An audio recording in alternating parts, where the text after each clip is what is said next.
Good morning Kohinoor, मैं हूं आपकी होस्ट इरम सफ्तर। खूबसूरत दिन का आगाज़ हो चुका है। उम्मीद करते हैं आप सबका ये दिन बहुत अच्छे से गुजरे।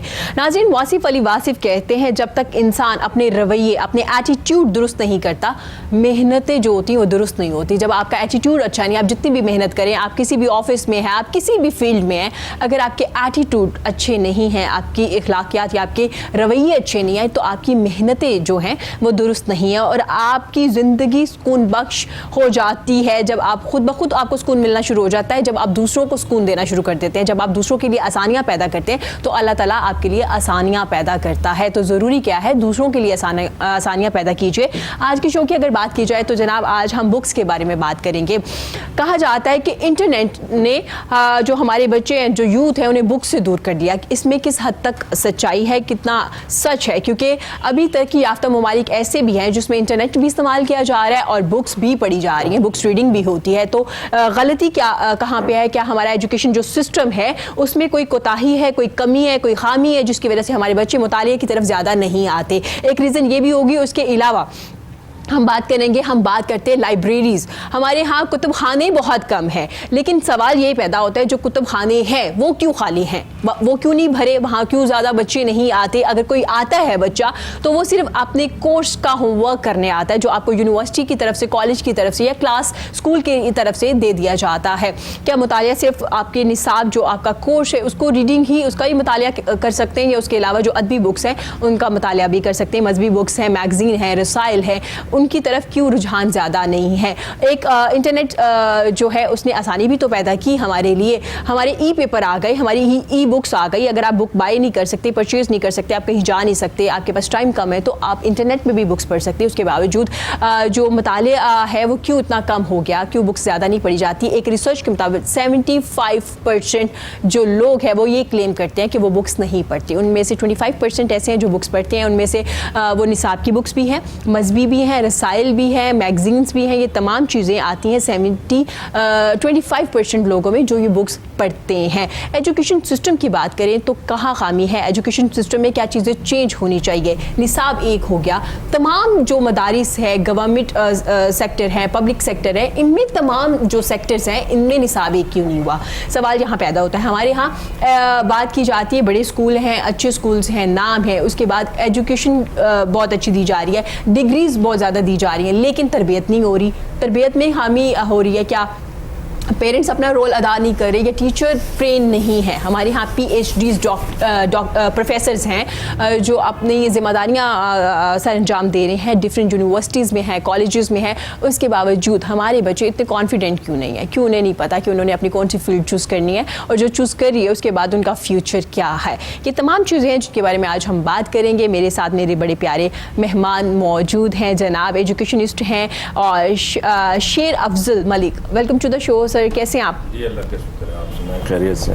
सर मैं बिल्कुल ठीक हूँ अल्हम्दुलिल्लाह। और मेरे साथ बड़े ज़बरदस्त मेहमान हैं जी, तर्जमान है पंजाब हुकूमत के ex MNA Syed Gulzar Sibtain. Welcome to the show sir, कैसे हैं आप? थैंक यू, बड़ी मेहरबानी सर, बहुत अच्छा लगा आपको भी अपने शो में देख के। और इनके साथ मौजूद हैं अहमद मंसूर, एक ज़बरदस्त सिंगर भी हैं और इसके साथ साथ अपना काम भी करते हैं। क्या काम करते हैं, कैसे मैनेज करते हैं अपना तमाम जो टाइम है, उनसे भी आज बात करेंगे। Welcome to the show Ahmed, कैसे हैं आप? अस्सलाम वालेकुम।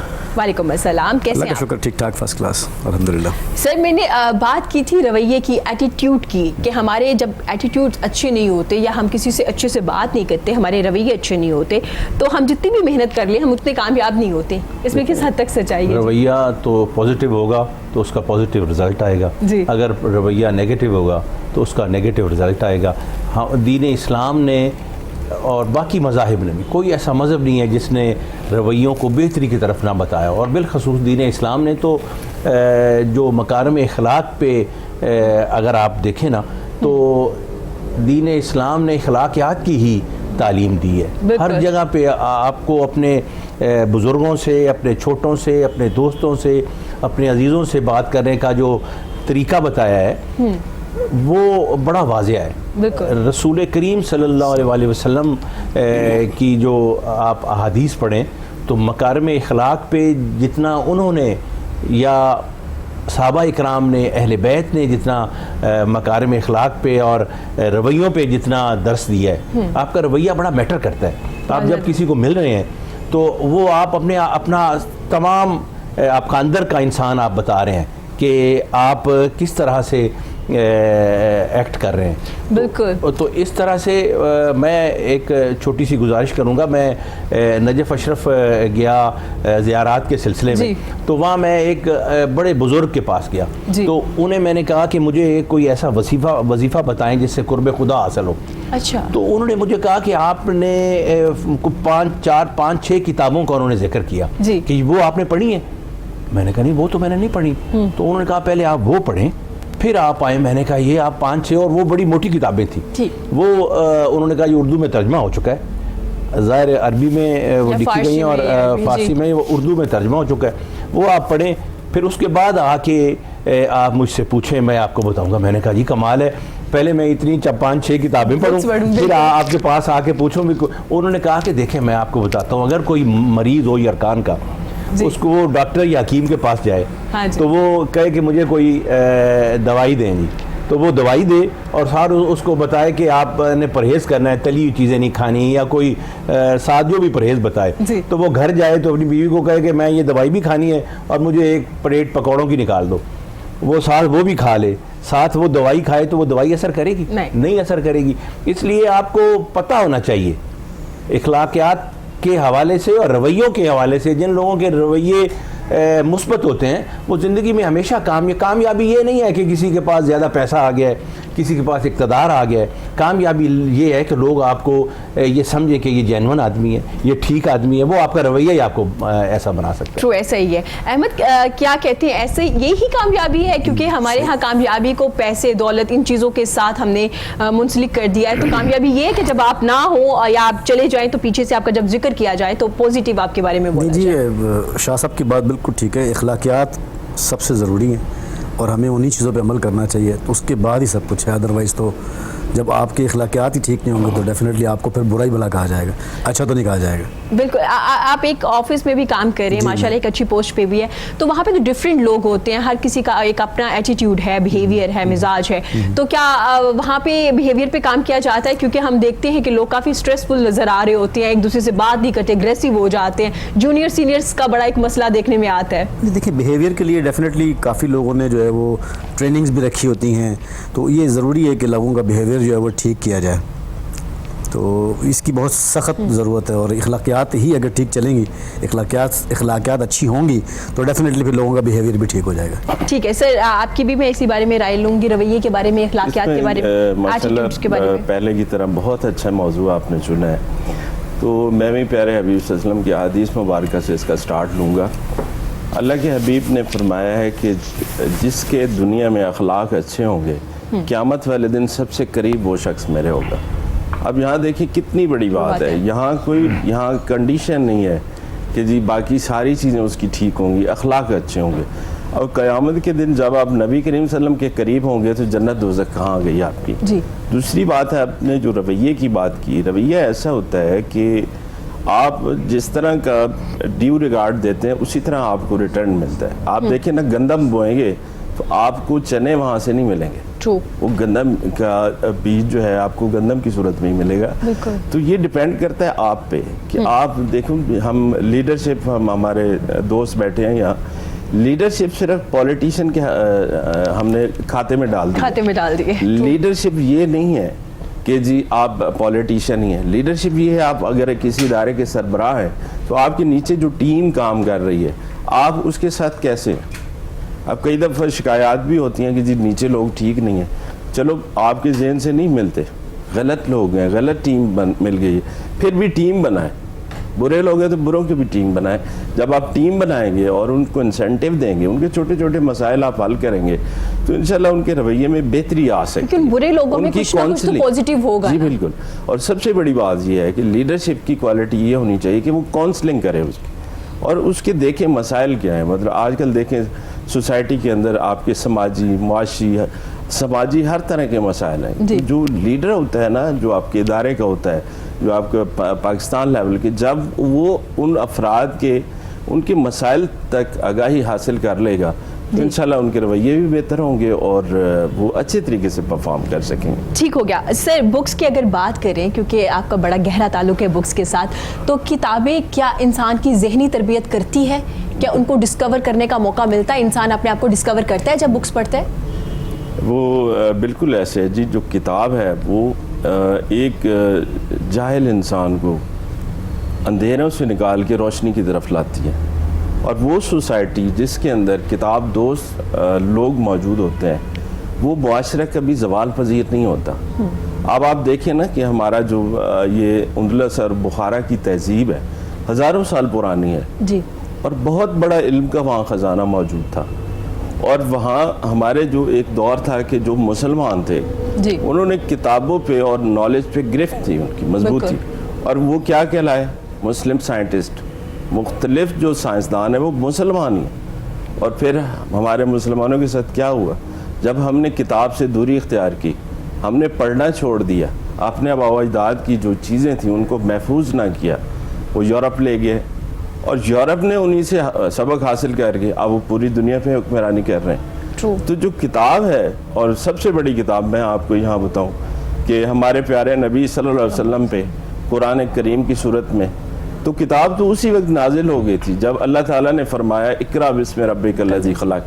इंसान को अल्लाह ने कहा कि पढ़ने का हुक्म दिया, तो जब वो किताब जिसको अल्लाह भी हुक्म दे रहा है पढ़ने का, अब दुनिया की जितनी किताबें हैं आप उठा के देख लें, आपने अखलाकियात की बात की, कुरान मजीद में देखें अखलाकियात के बारे में पूरी आयत हैं, पूरी सूरतें, यानी उस किताब की बाकी किताबें जुज़ है।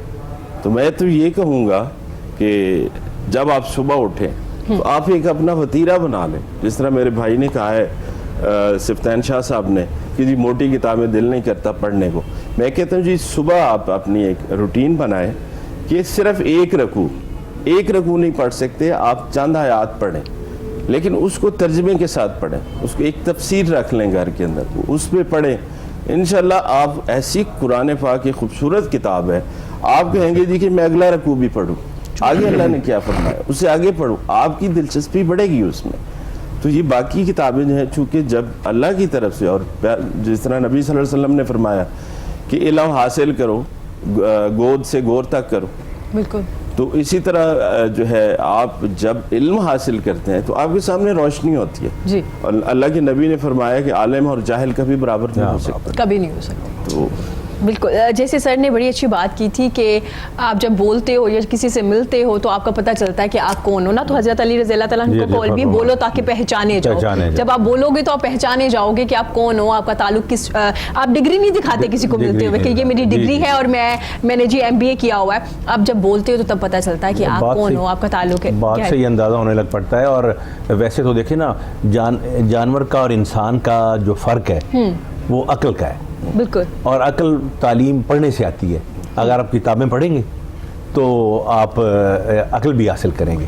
इसलिए मुतालिया हम बच्चों को, हमारे जो इधर अब अक्सर लोग निसाब की किताबें, बड़ी बड़ी डिग्रियां होती हैं, निसाब की किताबें तो पढ़ते हैं जी, मगर बाकी जो मामलात तारीख़ के हवाले से, इस्लाम के हवाले से, या बिल्कुल बच्चों को अगर आप पूछें ना किसी से तो बंदों को पता ही नहीं होता। ये बड़ा ज़रूरी है। और ये गवर्नमेंट अब ये काफ़ी हद तक ये कोशिश कर रही है कि लोगों को लाइब्रेरीज़ के हवाले से उनकी तरफ लाइब्रेरीज़ बनाई जाएं और लोगों को उनकी तरफ तवज्जो उस तरफ दिलवाई जाए जी। तो मेरा ख्याल है कि आहिस्ता आहिस्ता इस चीज़ को बड़ा उजागर करने की ज़रूरत है, तालीम के हवाले से और लोगों को तरबियत करने से। देखिए ना, आप पढ़ा लें, डिग्रियाँ जितनी मर्जी हों, अगर तरबियत ठीक नहीं हुई बच्चे को, बच्चा अच्छा इंसान नहीं, आप कोई इंसान, हमें चाहिए हम अच्छे इंसान बनाएं। इंसान इंसान तो बेशुमार हैं, अच्छा इंसान होना सबसे ज़्यादा ज़रूरी है। अगर हम अच्छे इंसान बना लेंगे तो अच्छा मुआशरा बनेगा, अच्छा मुआशरा बनेगा तो तरक्की करेगा। ट्रू सर, आपने जिक्र किया कि हम तरबियत नहीं कर पा रहे, हम डिग्री दे रहे हैं, हम अच्छी तालीम दे रहे हैं, लेकिन हम तरबियत नहीं कर पा रहे। तो आपको क्या लगता है कि हमारा जो स्कूल सिस्टम है या जो एजुकेशन सिस्टम है उसमें कोई कमी है, या हमारे पेरेंट्स अपनी जिम्मेदारियां पूरी नहीं कर रहे? स्कूल सिस्टम भी ठीक होने के, अब इस गवर्नमेंट ने ये किया है कि तालीम मुसावी होनी चाहिए, नंबर 1। नंबर 2 ये है कि माँ बाप भी नहीं ख्याल करते, पेरेंट्स भी वो जितना ध्यान रखना चाहिए बच्चे का, एक कारोबारी आदमी है, वो समझता है या जॉब कर रहा है, वो समझता है कि मेरी जॉब ज़्यादा ज़रूरी है बच्चों की तरफ टाइम देने से। जी। पैसा ज़्यादा ज़रूरी है, आप पैसा जितना मर्जी कमा लें, आपके ज़ाहिर है ये इस दुनिया में जो आया है उसने रहना नहीं है, दुनिया फ़ानी है, उसने जाना है। बच्चों को आप जितनी मर्जी जायदाद बना के दे जाएं, उनको बड़ा उनके पास वसाइल हों, हर चीज़ हो, अगर तालीम नहीं है, उनकी तरबियत ठीक नहीं की, उनको अच्छा इंसान नहीं बनाया, तो वो आपका हर चीज़ ज़ाया कर देंगे। अगर आप कुछ नहीं आपने उन्हें दिया, कोई जायदाद नहीं बनाई, उन्हें अच्छी तालीम दी है, उनकी अच्छी तरबियत की है, उन्हें अच्छा इंसान बनाया है, तो आपके मरने के बाद भी आपको वो तो है ना कि अपनी औलादों को अपने लिए सदका जारिया बनाओ। बिल्कुल। बजाय ये है कि लोग आपके मरने के बाद कहेंगे ये जनाब फलां का बेटा है और ये इस तरह का ये जराइम में मुलव्विस है या जो भी। तो इस हवाले से मैं समझता हूँ कि पेरेंट्स की, माँ बाप की और तालीमी इदारों की भी ये जिम्मेदारी है जी कि वो अपनी जिम्मेदारी को निभाएं, उनको ठीक तरीके से बच्चों की तरबियत भी करें और तालीम भी दें। जी सर, आपने गवर्नमेंट की बात की है कि उन्होंने एक स्टेप उठाया, मसावी तालीम होगी, एक जैसी तालीम होगी, जो हमारा निसाब कोर्स होगा वो एक होगा। सर पब्लिक सेक्टर में तो हम कर रहे हैं, प्राइवेट सेक्टर में भी तो होना चाहिए ना। तमाम लोग जो है, बहुत कम लोग, ठीक है हम गवर्नमेंट पे काम कर रहे हैं, तो आपको लगता है कि जो हमारे प्राइवेट सेक्टर है वो भी सेम होंगे? प्राइवेट सेक्टर भी गवर्नमेंट पूरी कोशिश कर रही है, इंशाल्लाह होगा ऐसा ही, ऐसा होगा। सर आपको लगता है कि प्राइवेट सेक्टर भी जब होंगे तभी एक निज़ाम, एक सिस्टम बनेगा? क्योंकि अगर हम गवर्नमेंट में एक निसाब कर रहे हैं, प्राइवेट सेक्टर में इतने बच्चे पढ़ रहे हैं, जब वो यूनिवर्सिटीज़ में जाते हैं तो कॉन्फिडेंस लेवल जो होता है वो बहुत फ़र्क होता है, बहुत देख रहे होते हैं आप। जी जी, इसमें ये है बेसिकली देखना है कि निसाब होता क्या है। जी, निसाब जो होता है आपके मुल्क का, उसका मजहबी, उसका कल्चरल, उसका मुआशी, उसका जो सिस्टम है उसके रिलेट होता है। निसाब को उसके रिलेट होना चाहिए। ठीक है जी, बीइंग हम मुसलमान हैं तो जिस तरह हमारे नबी करीम सल्लल्लाहु अलैहि वसल्लम के कुरान पाक के हवाले से चीज़ें उसमें हमारी ऐड होती हैं। जी, एक तो ये है। ठीक है। दूसरी, जहाँ तक आपने गवर्नमेंट की बात की है, तो पिछले दिनों गवर्नमेंट ऑफ पंजाब ने जो गवर्नमेंट के स्कूल हैं सरकारी, उनमें उर्दू मीडियम का एक किया है, जो इक्वल किया। अब ये है कि रह गया प्राइवेट सेक्टर। प्राइवेट सेक्टर में जो है उसके लिए मुश्किलात होंगी, उसके लिए इंसेंटिव ऐसे देने पड़ेंगे गवर्नमेंट ऑफ पंजाब को, उनकी काउंसलिंग करनी पड़ेगी, उसके बाद ही इसको किया जा सकता है। ठीक है। लेकिन निसाब को एक जो करना, ये काफ़ी इसके लिए मुश्किलात रही भी हैं, और मेरा ख्याल है जो गवर्नमेंट का इस वक्त विजन है, और इमरान खान का जिस तरह वो एजुकेशन पे बात करते हैं, लाइब्रेरियों पे बात करते हैं, तो लाइब्रेरियों के कल्चर को भी उनको प्रमोट करना चाहिए। लाइक आप देखें कि जिस तरह अब मैं जो बात करते हैं कि जी अभी सर ने बात की कि तरबियत की कमी है, तो मैं यहाँ गवर्नमेंट ऑफ पंजाब को भी ये रिक्वेस्ट करूँगा कि 1997 के बाद स्कूल्स के अंदर लाइब्रेरीज मौजूद हैं, गवर्नमेंट के स्कूल्स के अंदर जी, हाई स्कूल जो है, इसी तरह गवर्नमेंट के कॉलेज जो हैं उनके अंदर भी लाइब्रेरीज मौजूद है, और सीट भी बजटी वहाँ मौजूद है। ठीक है। लेकिन 1997 से लाइब्रेरियन नहीं है।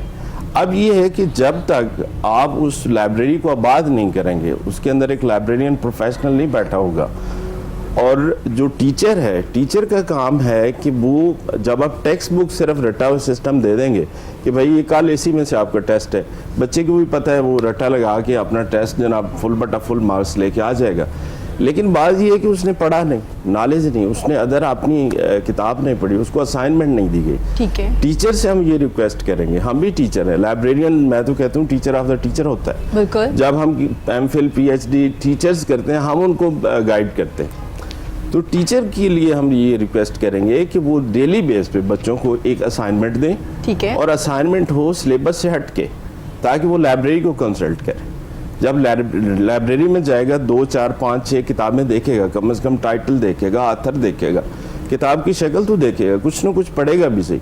उन किताबों में से जब असाइनमेंट बना के देगा तो उसके अंदर खुद ब खुद एक किताब पढ़ने का रुझान पैदा होगा। ठीक है। दूसरा, यहाँ ज़रूरत इस अमर की है, मैं ये गुजारिश करूँगा गवर्नमेंट ऑफ पंजाब के नुमाइंदा यहाँ बैठे कि फौरी तौर पे ये 97 देखिए हर सब्जेक्ट की फिजिक्स, केमिस्ट्री, मैथ सारे टीचर रखे गए हैं पब्लिक सर्विस कमीशन के थ्रू, लेकिन लाइब्रेरियन क्यों नहीं रखा गया?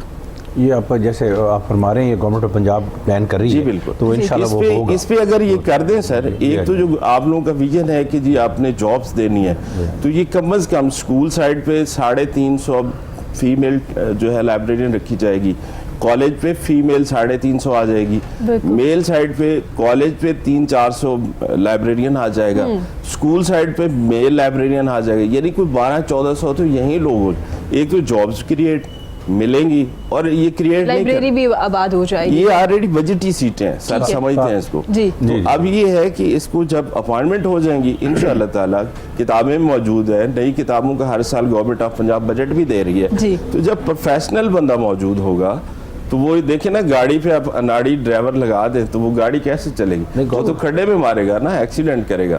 वहाँ होता क्या है कि अभी जो मेरा अपना एमफिल का थीसिस था जी कि लाइब्रेरियनशिप में जो है प्रोफेशनल और पैरा प्रोफेशनल स्टाफ के हवाले से जी, तो अक्सर लाइब्रेरी पंजाब के अंदर सर 291 लाइब्रेरीज मौजूद है, आप बिलीव करेंगे, लेकिन आप लोगों को पता ही नहीं है। उसमें ये है कि कुछ है government of directorate of public library के अंडर है, कुछ ऑटोनोमस बॉडी की हैं, कुछ तहसील के अंडर है, कुछ विलेज के अंडर है, और उनका कोई एक नेशनल लेवल की सूबाई लेवल की बॉडी भी नहीं है ताकि वो रेगुलेट करे, एक जगह से फंड्स चले और वहाँ कौन लोग बैठे हैं, प्रोफेशनल लाइब्रेरियन नहीं है, क्लर्क बैठा हुआ है, और वो भी बाज़ जगहों पे ऐसा होता है कि वो ताला लगा देते हैं, लाइब्रेरी बंद है क्योंकि ऑलरेडी काफी अरसे से बंद है, तो वैसे गेट भी बंद कर ये जो दिया। नीड्स है, फिर हम देखिए बच्चा तो तब पढ़ेगा जब लाइब्रेरी खुलेगी, जब वहाँ लाइब्रेरियन बैठा होगा, जब हम प्रॉपरली उसको एनवायरनमेंट देंगे, टीचर तभी उसको भेजेगा कि जाओ बेटा लाइब्रेरी में जाओ असाइनमेंट करके आओ।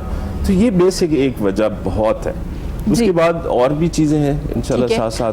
जी सर जैसे जिक्र करें कि लाइब्रेरियन का लाइब्रेरियंस का वो गवर्नमेंट ऑफ पंजाब प्लान कर रही है जी, ठीक कि वो इंशाल्लाह उम्मीद है कि वो उनको वहाँ जैसे कह रहे हैं रेगुलराइज कर दिया जाएगा उन्हें जी। और नंबर 2 ये है कि जिस तालीम के हवाले से जैसे आप फरमा रही थी ना कि वो इस गवर्नमेंट ने बिल्कुल क्लास 1 से इंग्लिश पढ़ाई नहीं जा रही थी स्कूलों में देहात में ना, अब इस गवर्नमेंट ने बड़ी ज़ोर दे के और जितना एजुकेशन सिस्टम को चीफ मिनिस्टर पंजाब ने अच्छा ये है कि लोग अब ज़ाहिर है आपका शो ऐसा है जो सियासी बात नहीं करनी जी, तो सियासी बात नहीं है, मगर ये इतना मैं कहूँगा कि जितना चीफ मिनिस्टर पंजाब ने कोशिश करके तालीम के हवाले से वो अब देखें ना अब ठीक हो गया सर मैं आपकी बात समझ रही हूँ, लेकिन मैं यहाँ पे ये रिक्वेस्ट करना चाहूँगी क्योंकि आप सब मौजूद हैं, मेरे बड़े भी हैं, हम बात करते रहते हैं 70 साल से कि एक सिस्टम होना चाहिए, एजुकेशन सिस्टम एक होना चाहिए। सर अब बात के अलावा ना अब काम करना चाहिए, अब हो जाना चाहिए, सिस्टम आ जाना चाहिए। नेक्स्ट टाइम जब हम यहाँ बैठे तो हम कहें कि ये सिस्टम आ चुका है। ये सिस्टम तो आ चुका है। ये मैं आपको जो एजुकेशन के हवाले से जो मैं गुजारिश कर रहा हूँ कि उर्दू पंजाब हो चुका है, हाथ में काफ़ी बेहतर है, एजुकेशन के हवाले से बड़ी तब्दीलियाँ आई हैं। यहाँ तो गवर्नमेंट्स में ना जी ये रहा है कि अब टीचर के ट्रांसफ़र पोस्टिंग भी सियासी तौर पे होने लग पड़े थे, अब बिल्कुल वो सिस्टम खत्म कर दिया हमने। नहीं वो जबरदस्त हुआ है सर, मैं जो उसमें ये हुआ है कि जितने भी टीचर्स थे पहले बेचारे रुल जाते थे, सिफारिश उसकी पकड़ो, अब ये है कि आप घर बैठे अपना फॉर्म फिल करें, IT बेस कर दिए, जो वजीर तालीम है पंजाब के मुराद रास साहब ने बहुत अच्छा ही है, बल्कि विजन तो वज़ीर आला पंजाब का है ये, चीफ मिनिस्टर तो उन्होंने जनाब जो आप घर बैठे आप फॉर्म फिल करें, जब आपका मेरिट बनेगा आपको घर बैठे पोस्टिंग आपका ऑर्डर। जबरदस्त, ये अच्छा काम है जी, अगर आप अच्छा काम करेंगे तो यकीनन हम अप्रिशिएट करेंगे, जैसे सर भी अप्रिशिएट करें और हम बिल्कुल अप्रिशिएट करेंगे अगर ऐसा हो रहा है तो अच्छी बात है सर। ये कि हम इस बात पे भी बात करेंगे कि जैसे हम अपने पब्लिक सेक्टर की बात कर रहे थे, हम चाहते हैं प्राइवेट सेक्टर में भी एक निज़ाम हो, एक सिस्टम हो, एक निसाब हो, तो ही हमारे जो बच्चे हैं वो अच्छे से ग्रूम कर पाएंगे। हम अहमद से भी बात करते हैं क्योंकि बुक्स की भी बात चल रही है साथ साथ थोड़ी थोड़ी, तो अहमद आप बताइएगा बुक्स पढ़ते जी थोड़ी कभी कभी जब टाइम मिले। एग्जैक्टली। तो अहमद कितना टाइम हो गया आपको सिंगिंग करते हुए? मुझे तकरीबन 1.5 ईयर हुआ है। 1.5 ईयर जी। तो मंसूर टाइम नहीं लग गया आपको सिंगिंग में आते आते? बस कुछ रिस्पॉन्सिबिलिटीज़ थी, ऑफिस जॉब, अब ये कि ज़रा थोड़ा सा 5 बजे के बाद अपने आप को इंगेज करता हूँ ताकि प्रॉपरली टाइम भी दूँ। तो ऑफिस में जब ब्रेक होती तो अपने जो आपके कुलीग्स उनको भी सुनाते हैं आप गाने? नहीं, ऑफिस में तो नहीं गुनगुना सकते, लेकिन ये कि लंच ब्रेक में हाँ थोड़ा बहुत गुनगुना लेते हैं। वो अच्छी बात है, एक इन्वायरमेंट अच्छा बन जाता है ना, सब खुश हो जाते हैं। नहीं, वहीं से जो है वो टिप मिलती है, वहीं से जो है वो लोग गाइड करते हैं कि जी आप सिंगिंग भी करें। मतलब एक्चुअली मुझे वहीं से एक टिप मिली थी कि यार आप गाना भी गाएं। अच्छा, तो जबरदस्त। उसको ऐसे भी- लोग हैं जो जी, दूसरों को मोटिवेट बिल्कुल करते हैं ऐसे हैं, ऑफिस में। ऐसे हैं लोग, अरे जी हाँ, ग्रेट, बिल्कुल ये तो बड़ी अच्छी बात है। ऐसे तो लोग फिर हैं। वहीं से आपने स्टार्ट किया? जी, मैंने अल्हम्दुलिल्लाह तकरीबन 1.5 ईयर हो गया तो शुरू किया था। इससे पहले 2 गाने थे, अब माशाल्लाह 4 और रिकॉर्ड हो चुके हैं और अब 6 गाने हैं। तो आगे भी इंशाल्लाह ताला स्टेप बाय स्टेप चलते रहेंगे। इंशाल्लाह। अहमद, तो आप गाने लिखते भी हैं आपने? क्योंकि नहीं, मैं अक्सर सिर्फ सिंगर सिंगिंग करता हूँ और आपके शायर जो हैं वो ये लिख के आपको दे रहे जी हैं? हाँ, अभी जो 4 गाने हैं वो खिज़र हयात एक राइटर हैं मुल्तान के, जी। उन्होंने लिखे हैं। जबरदस्त। तो ये है कि वो भी अच्छे सारे कोई हिट गाने सराइकी गाना भी है आपका? ये पंजाबी गाने हैं 2। अच्छा, दोनों मतलब एक 2 मुल्तान पंजाबी। से लिखवाए हैं तो शायद हाँ सराइकी नहीं, भी ये होगा पंजाबी इनकी। गाने हैं और बड़े ज़बरदस्त है, अभी प्ले करेंगे थोड़ी देर बाद इंशाल्लाह। इंशाल्लाह इंशाल्लाह। तो अहमद, मुझे बताइएगा, आपके जो गाने म्यूजिक कंपोजर जो हैं वो कंपोज करते हैं, तमाम टीम आपके साथ जी काम हाँ, करती है? तमाम टीम है मेरे साथ। और अभी जो 4 गाने रिकॉर्ड किए हैं वो खुर्रम भट्टी से रिकॉर्ड किए हैं, भट्टी स्टूडियो से। जी, और उनको कंपोज किया है अभी खान ने, ठीक है। बड़े फेमस म्यूजिशियन है। जी, और मैंने उसको परफॉर्म किया, मैंने सिंग किया उसको। जबरदस्त। अच्छा अहमद, आपने देखा होगा जो नए टैलेंट आ रहा है, सिंगर्स आ रहे हैं, वो बेचारे अपना गाना खुद ही लिखते हैं, कंपोज भी करते हैं, फिर उनको प्रमोट भी खुद ही कर रहे होते हैं, अपनी वीडियोस भी खुद बना रहे होते हैं। काफ़ी मुश्किलात होती है नए आने वाले सिंगर्स को। आई थिंक जिसका काम है वो उसको करना चाहिए। अगर वो सिंगर है तो उसको सिर्फ सिंगिंग करना चाहिए। प्रमोशन के लिए वो कोई और लोग ढूंढ ले जो उससे रिलेटेड हैं, और मार्केटिंग जो है वो कोई और करे तो वो ज़्यादा बेहतर रहेगा। क्योंकि जिसका जो अगर वन मैन शो सारा वो खुद करेगा तो आई डोंट थिंक सो कि वो अच्छे से परफॉर्म नहीं कर पाएगा। अच्छा, बेस्ट नहीं दे पाए तो वो बेचारे क्या करें? उनको प्लेटफॉर्म भी तो चाहिए, वो किस तरह से वो सारा मैनेज करे? शायरी भी पैसे लेगा, म्यूजिक कंपोजर भी पैसे लेगा, तमाम लोग पैसे लेंगे, वीडियो बनाने वाले भी पैसे लेंगे। देखिए, एफर्ट्स तो करनी पड़ती है ना, कुछ पाने के लिए कुछ खोना पड़ता है ना। अब ये तो नहीं ना कि हर चीज़ खुद करें आप और दूसरा जो है वो बिल्कुल फारिग बैठा है। तो ये भी एक रोज़गार है। ये भी अगर मैं किसी कंपोजर से लिखवाऊंगा तो डेफिनेटली उसको मैं कुछ दूंगा, ठीक है ना। अगर मैं किसी शायर से लिखवा रहा हूँ तो मैं उसको कुछ दे रहा हूँ, अगर किसी से कंपोजिंग करवा रहा हूँ तो उसको भी मैं कुछ दे रहा हूँ। तो ये भी एक रोज़गार लगे रहने का एक तरीक़ाकार ही है। तो बेहतर ये है कि जिसका जो काम है वो उसको देना चाहिए। ठीक हो गया, जिसका काम आपको लगता है कि एक सिंगर को Exactly. सिंगिंग ही करनी Singing चाहिए, करनी चाहिए, ये exactly. तमाम काम नहीं करने चाहिए। No, I don't think तो so. चलिए हम आपका गाना सुनते हैं जी, आपकी खूबसूरत सी आवाज़ में, क्योंकि मुझे कहा जा रहा है कि गाना सुना जाए आपका।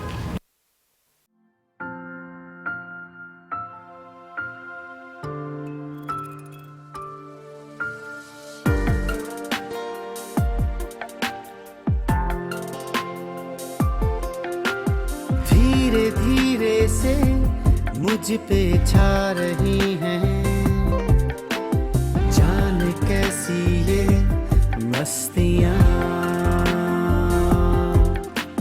बहकता रहूं, खुद से बातें मैं करूं, यूं लगी तेरी खुमारियाँ। मिल रहे हैं दिल को प्यार के इशारे, दे रही है मुझको आशिकी किनारे। तू पास है तो साथ है हर खुशी, तेरा इश्क बन गया जिंदगी, तेरा इश्क बन गया बंदगी, तेरा इश्क बन गया जिंदगी, तेरा इश्क बन गया बंदगी।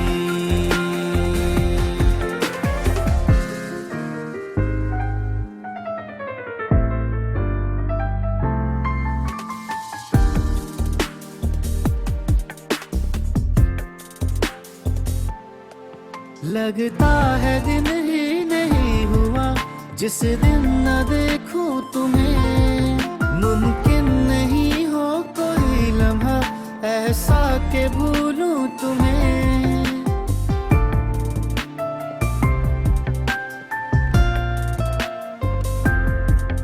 तुम हो वजह के सितारों से है भरी ये रातें मेरी, वीरान हो जाए आसमां जिस शब न सोचूं तुम्हें।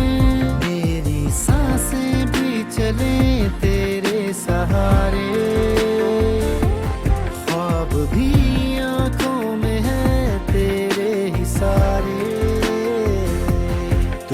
पास है तो साथ है हर खुशी,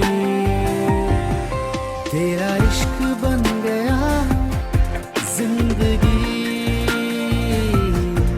तेरा इश्क बन गया बंदगी, तेरा इश्क बन गया जिंदगी, तेरा इश्क बन गया बंदगी।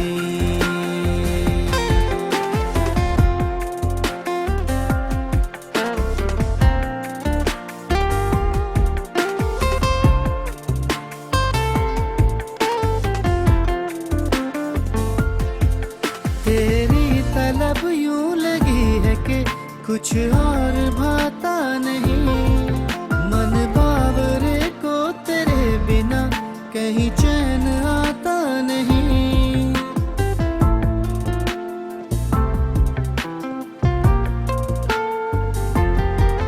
कैसे बताऊं कि तुझ में हूँ गुम ऐसे मैं हो गया, खुद में ही खुद को तेरी कसम अब ढूंढ पाता नहीं। ढूंढे हर घड़ी नजर तेरे नजारे, तेरी चाहतों में पल पल ये पुकारे, तू पास है तो साथ है हर खुशी, तेरा इश्क बन गया जिंदगी, तेरा इश्क बन गया बंदगी,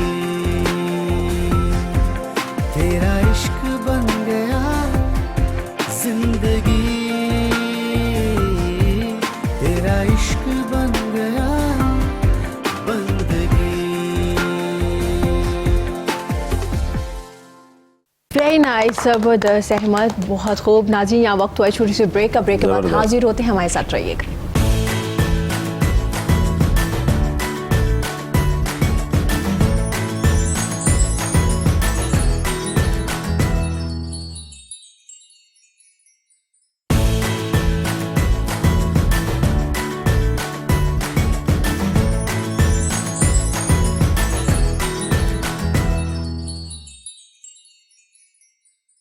वेलकम बैक जी। गुफ्तगू का सिलसिला जारी है। मेरे साथ मेरे बड़े प्यारे मेहमान मौजूद हैं। आज हम बुक्स के बारे में बात कर रहे थे और सिंगिंग के बारे में भी साथ साथ बात कर रहे हैं, एजुकेशन सिस्टम के बारे में भी हम बात कर रहे हैं। तो सर, पब्लिक लाइब्रेरी की अगर बात की जाए तो कितनी पब्लिक लाइब्रेरीज़ हैं और कितनी होनी चाहिए? जिस हवाले से जिस तरह आप देखें पाकिस्तान के अंदर काम करने की बहुत गुंजाइश है, तो इसी तरह जो है पब्लिक लाइब्रेरी पे काम करने की बहुत ज़रूरत है जी। आप देखें तो जब पाकिस्तान और इंडिया आज़ाद हुए तो उसमें इंडिया ने 1948 में पब्लिक लाइब्रेरी एक्ट जो है वो पास कर लिया था, लेकिन आज तक हम जो है पब्लिक लाइब्रेरी एक्ट पास नहीं कर सके। जी। पब्लिक लाइब्रेरी एक्ट क्या है? वो ये है कि जब आप एक नेशनल लेवल की बॉडी बनाते, ठीक है, उसके नीचे आप फिर जो है डिवीज़न लेवल पे, फिर उसके डिस्ट्रिक्ट लेवल पे, तहसील लेवल पे, विलेज लेवल पे एक पूरा लाइब्रेरियों का जाल होता है जी। अच्छा, उसमें जैसे आप एजुकेशन के लिए कहते हैं जी कि पूरे बजट के इतना % हम पैसा उसमें रख रहे हैं जी। तो इसी तरह इंडिया के अंदर या बाकी मुल्क जो सिविलाइज्ड हैं उनके अंदर पब्लिक लाइब्रेरी का बाकायदा 2% बजट का पब्लिक लाइब्रेरी में रख दिया जाता है, ठीक है, और वो अथॉरिटी को दिया जाता है, वो एंड तक वो एक सिस्टम जाता है। तो जहाँ तक चंद बड़ी खूबसूरत और अच्छी लाइब्रेरी हैं, जिस तरह मैं कायद-ए-आज़म लाइब्रेरी बाग़-ए-जन्ना लाहौर की बात करूँगा, तो आप इसको एशिया लेवल की लाइब्रेरी कह सकते हैं। बिल्कुल। एक तो इसकी बिल्डिंग बड़ी खूबसूरत है, आपने देखा है, हम इसको अक्सर लोग कहते हैं किताबों का वाइट हाउस है। तो उसके अंदर जब जो लाइब्रेरी की इन्वायरमेंट है या जिस तरह की लाइब्रेरी होनी चाहिए, जिस तरह हमने लाइब्रेरी साइंस में पढ़ा है, तो ये बिल्कुल उस मेयार के मुताबिक है। आप देखें लार्नर्स गार्डन है, बाग़-ए-जन्ना है, उसके अंदर है पुरसकून में, जिसमें शोर शराबा नहीं है और सुकून से आके रीडर वहाँ पढ़ सकते हैं। और उसके अंदर अल्हम्दुलिल्लाह जो तकरीबन 1,34,000 के करीब किताबें मौजूद हैं। इसके अलावा मैगज़ीन है, रसाइल हैं, वो और इसके अलावा है, या इसके अलावा डिजिटल लाइब्रेरी है जो इलेक्ट्रॉनिक बुक्स इसके अलावा हमारे पास मौजूद है। तो इसके हवाले से हमारा जो है सर्विसेज, वो उसकी एक खूबसूरती बात ये है कि कायदे-ए-आज़म लाइब्रेरी एक नॉन लैंडिंग सर्विस है, किताब वहाँ से इशू नहीं होती। तो जिस लाइब्रेरी में किताबें इशू नहीं होती हैं वो लाइब्रेरी रिच रहती है। आप देखें ना कि हमारे पाकिस्तान में एक कल्चर है कि अब हाँ लाइब्रेरी में आए, किताब इशू कराई और घर जाके आप अपने शोकेस में रख दी, जी, पढ़नी नहीं है हमने। तो वो ये होता है कि जो आने वाला रीडर है वो बेचारा इस्लामाबाद से चला है या सिंध से, कराची से चला है, कहीं से चला है, तो जब उसकी रेलेवेंट किताब नहीं मिलेगी तो उसको किताब खाने का जो है मकसद फौत हो जाता है। बिल्कुल। तो कायदे-ए-आज़म लाइब्रेरी जब से बनी थी, ये रिसर्च एंड रेफरेंस लाइब्रेरी है जी। पोस्ट ग्रेजुएट लेवल पे इसकी मेंबरशिप होती है, मतलब मैट्रिक FA लेवल को नहीं करते। और सबसे इसकी एक ख़ास बात है कि इसमें जो कम्पिटिटिव एग्जामिनेशन होते हैं CSS और PMS के जो स्टूडेंट, हमारे पास लार्ज नंबर ऑफ स्टूडेंट्स हैं, चारों सूबों से जो स्टूडेंट यहाँ की तैयारी करते हैं। और डायरेक्टर जनरल है हमारे वहीद अख्तर अंसारी साहब जी, उनकी कोशिशों से ये है कि इसका पूरा सिलेबस CSS की और PMS की किताबें हमने 5 कापी जो है R टाइटल की वो हमने परचेज़ करके इसकी रखी हैं ताकि जो है स्टूडेंट्स को प्रॉब्लम ना हो। तो स्टूडेंट अक्सर ये करते हैं कि एक स्टूडेंट को किताब पढ़ रहा है तो वो पढ़ता रहेगा, जब वो जाएगा तो कहेगा यार ये मुझे किताब दोबारा नहीं मिली, वो फिर रैक के पीछे छुपा देता है कि दोबारा जो है मैं आऊँ तो ये मुझे ही मिले।